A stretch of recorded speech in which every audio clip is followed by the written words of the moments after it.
Bismillahirrahmanirrahim. Assalamualaikum warahmatullahi wabarakatuh.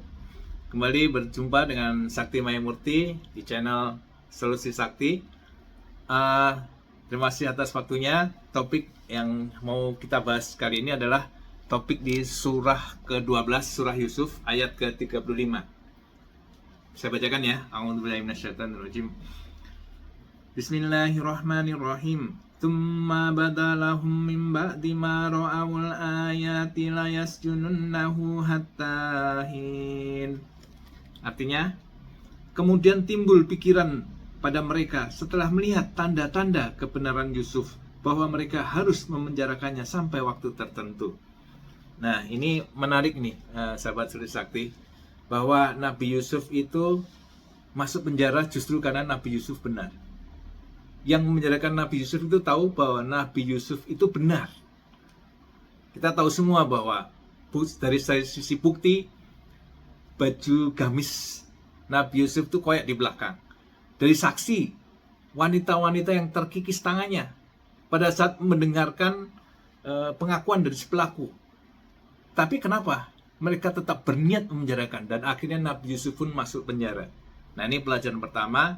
Jangan pernah kita menggantungkan keadilan di dunia ya. Dan ini mengingatkan saya pada beberapa kasus, beberapa tahun terakhir ini ya. Ada bahwa kasus yang dimana menurut pendapat saya pihak pertama itu benar justru dipersalahkan, pihak kedua salah justru dibenarkan. Bahkan pihak pertama sampai harus masuk penjara.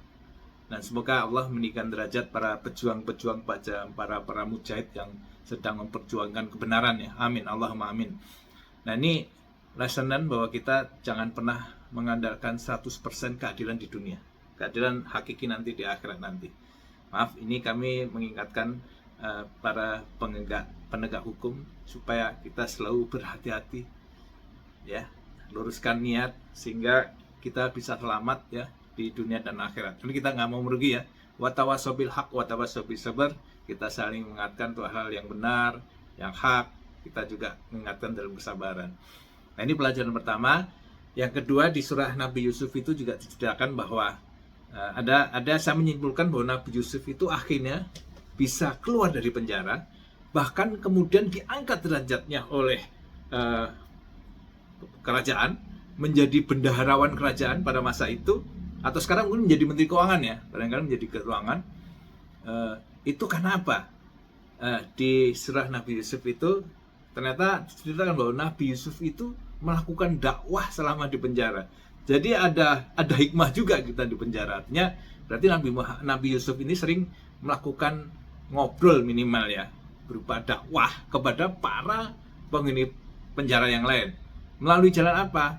Qadarullah, Nabi Yusuf ini diberikan mukjizat berupa kemampuan mentakwil mimpi. Ya kan? Itu yang menjadi kunci Nabi Yusuf akhirnya bisa keluar dari penjara.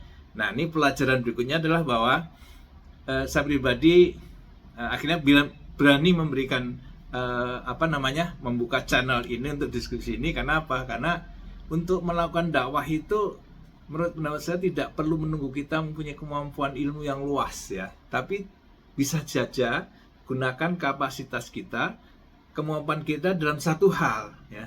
Dan mudah-mudahan kita bisa minimal mengingatkan kita sendiri dan juga bisa mengingatkan yang lain dan bisa memberikan manfaat kepada teman-teman yang lain kan, karena bahwa prinsipnya khairunas anfa'uhum linas ya, yang terbaik, manusia terbaik itu yang paling banyak memberikan manfaat itu sebetulnya. Jadi jangan ragu untuk bisa memberikan pencerahan kepada masyarakat, kepada rekan dan sebagainya supaya kita bisa selamat di dunia dan akhirat. Itu untuk menjadi wahana diskusi kita surah ini. Kurang lebih mohon maaf, silahkan komentar dan kita diskusikan. Wassalamualaikum warahmatullahi wabarakatuh. Terima kasih sahabat Solusi Sakti. Salam.